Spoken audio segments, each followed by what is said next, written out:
Hey, so I want to try to tackle this full-length question number 51. What we're given is a graph of enzyme kinetics, right? It's not linear, but we'll also kind of see it's sigmoidal. It's not hyperbolic.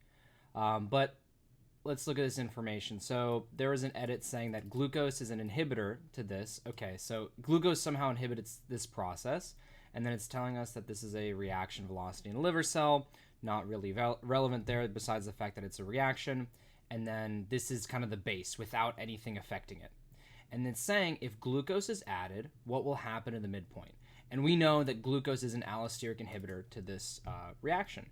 And so your immediate kind of assumption will be like, oh, well, we just decrease Vmax, right? Vmax is up here, we decrease it, it's an inhibitor, life moves on. But you'd be wrong. And the reason why, because like this is our little Michaelis-Menten, right? You add an inhibitor, our Vmax goes down. Why is that wrong? Well, if you look at the shape of this, right, it just goes up and over, up and over. And that's hyperbolic. And that's your regular enzyme activity without cooperativity. Okay, because if your enzyme exhibits cooperativity effects, it's not going to be shaped like this. It's going to be shaped sigmoidal. Okay, so if we go into here and we'll see, okay, it's shaped sigmoidal. And why is it shaped sigmoidal? Because it's not just, hey, the more you add and then it levels off. It's because the more you add, the faster the reaction proceeds until it levels off. And the best example for this is hemoglobin, right? When hemoglobin binds one oxygen, it helps bind another oxygen and another one, and that's why this slope goes up here, right?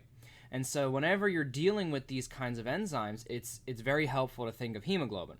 And so now I'm thinking, okay, something related to maybe hemoglobin in the end of the day, and something will inhibit this, right? So, okay, now I'm thinking something will inhibit this. What happens when hemoglobin's inhibited? Well, ultimately, hemoglobin's job is to be up here, right? It wants to carry all the oxygen up here or do all of the reaction, right? And if we wanted to inhibit this process, we wanted to shift this graph over so that regardless of how great the concentration is, you're still at zero. Okay, that's killing the enzyme, right? You're still at zero if you're at very high concentration and you're doing nothing.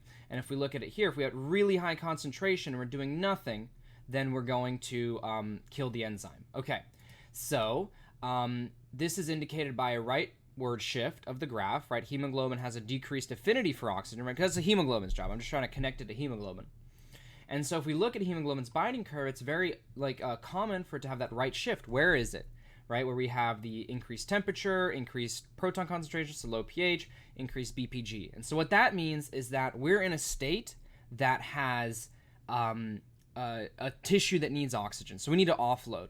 So we don't want to be up here. So let's rush it. Let's push it, push it, push it. So regardless of the concentration, we could be at 100% oxygen and we still want to dump. We want to have zero oxygens on that hemoglobin. And so that's our allosteric inhibitor. So if we look at our answer choices here, and we see, okay, shift to the left. If we shift it to the left, that means that at every concentration, our reaction's going. And this is an inhibitor, so we don't want that. Remains unchanged. Well, I would have said it remains unchanged if glucose was a substrate, right? So if it was a substrate and, you had one of these plots, all you do is just move along the graph. But it's not a substrate. It's an actual inhibitor. And then shift downward. So this would be the confusion and say, okay, well, shifting downward, we're decreasing Vmax. But we're not.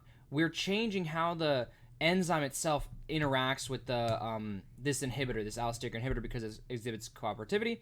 And then shift to the right. Well, we said, okay, if we shift it to the right, that means that at most concentrations, we will be around zero, right? We'll have our little graph going up this way. And that's why the answer is shift to the right.